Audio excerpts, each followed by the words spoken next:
UDF സർക്കാർ അധികാരത്തിൽ വന്ന ശേഷം വീണ്ടും IPS തലപ്പത്ത് അഴിച്ചുപണിക്ക് വഴിയൊരുങ്ങുന്നു. ഫയർഫോഴ്സ് മേധാവി നിതിൻ അഗർവാളിന്റെ വിരമിക്കലും MR അജിത് കുമാറിന്റെ സസ്പെൻഷനുമാണ് ഉദ്യോഗസ്ഥ മാറ്റത്തിന് വഴിയൊരുക്കുന്നത്.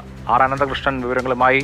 അനന്തൻ, പുതിയ സ്ഥാനചലനങ്ങളെക്കുറിച്ചുള്ള ഏകദേശ ധാരണയായോ?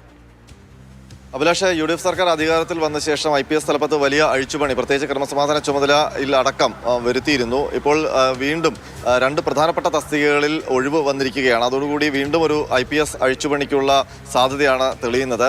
ഇന്ന് ഫയർഫോഴ്സ് മേധാവി നിതിൻ അഗർവാൾ ആ സ്ഥാനത്ത് നിന്ന് വിരമിക്കുകയാണ്. അപ്പോൾ ആ സ്ഥാനത്തേക്ക് ഒരാളെ ഒരു IPS ഉദ്യോഗസ്ഥനെ പോസ്റ്റ് ചെയ്യേണ്ടി വരും. നിലവിൽ ഈ DGP റാങ്കിൽ നിന്നുകൂടിയാണ് വിരമിക്കുന്നത്. അപ്പോൾ ഒരു DGP റാങ്ക് കൂടി ഒഴിവ് വരും. നേരത്തെ MR അജിത് കുമാറിന്റെ പേരാണ് ആ സ്ഥാനത്തേക്ക് പരിഗണിച്ചിരുന്നത്. പക്ഷേ അദ്ദേഹം സസ്പെൻഷനിലായി. അപ്പോൾ തൊട്ടടുത്ത സീനിയർ ADGP ആയ S ശ്രീജിത്തിന് ആ പ്രൊമോഷൻ നൽകുമോ എന്നാണ് അറിയേണ്ടത്. അപ്പോൾ S ശ്രീജിത്തിനെ DGP ആയി പ്രൊമോട്ട് ചെയ്തുകൊണ്ട് ഫയർഫോഴ്സ് മേധാവിയായി പ്രതിഷ്ഠിക്കുമോ? അങ്ങനെ വരുമ്പോൾ ജയിൽ മേധാവി സ്ഥാനത്തേക്ക് പുതിയ ആൾ വരുമോ എന്നുള്ള കാര്യവും കൗതുകത്തോടെ നോക്കുന്നുണ്ട്. ഏതായാലും S ശ്രീജിത്തിന്റെ പ്രൊമോഷൻ കാര്യത്തിൽ ഇതുവരെ തീരുമാനമായിട്ടില്ല. ഒരുപക്ഷെ ആ പ്രൊമോഷൻ നൽകിയില്ലെങ്കിലും ഈ ഫയർഫോഴ്സ് മേധാവിയായി പുതിയൊരാളെ കൊണ്ടുവരേണ്ടി വരും.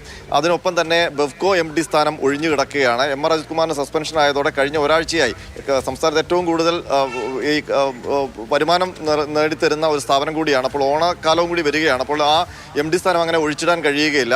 അപ്പോൾ ആ സ്ഥാനത്തേക്ക് ആരെ പരിഗണിക്കണം എന്നുള്ള കാര്യവും സർക്കാർ പരിശോധിക്കുന്നുണ്ട്. ഇന്നലെ ഈ ബെവ്കോയിലെ കോൺഗ്രസ് യൂണിയൻ നേതാക്കളൊക്കെ ആഭ്യന്തരമന്ത്രി രമേശ് ചെന്നിത്തലയെ കണ്ട് യോഗേഷ് ഗുപ്തയെ, പഴയ MD യോഗേഷ് ഗുപ്തയെ തിരിച്ചു കൊണ്ടുവരണം എന്നുള്ളൊരു ആവശ്യം ഉന്നയിച്ചിരുന്നു. അപ്പോൾ അത് പരിഗണിക്കുമോ? അതല്ല യോഗേഷ് ഗുപ്തയെ ഇനി വിജിലൻസിലേക്ക് തിരികെ കൊണ്ടുവരാനുള്ളൊരു നീക്കം സർക്കാർ നടത്തുമോ? അങ്ങനെ വരികയാണെങ്കിൽ മനോജ് എബ്രഹാമിനും ചലനം ഉണ്ടാകാനുള്ള സാധ്യതയുണ്ട്. അപ്പോൾ പ്രധാനപ്പെട്ട ചില സ്ഥാനങ്ങളിൽ പുതിയ IPS ഉദ്യോഗസ്ഥർ വരാനുള്ള സാധ്യതയാണ് കാണുന്നത്. ഒരുപക്ഷെ ഇത് സംബന്ധിച്ച് ഉത്തരവ് ഇന്നോ നാളെയോ ഉണ്ടാകുമെന്നാണ് പ്രതീക്ഷിക്കുന്നത്. ഏതായാലും ഒരു പ്രധാനപ്പെട്ട സ്ഥാനചലനങ്ങൾ ഉടൻ ഉണ്ടാകും.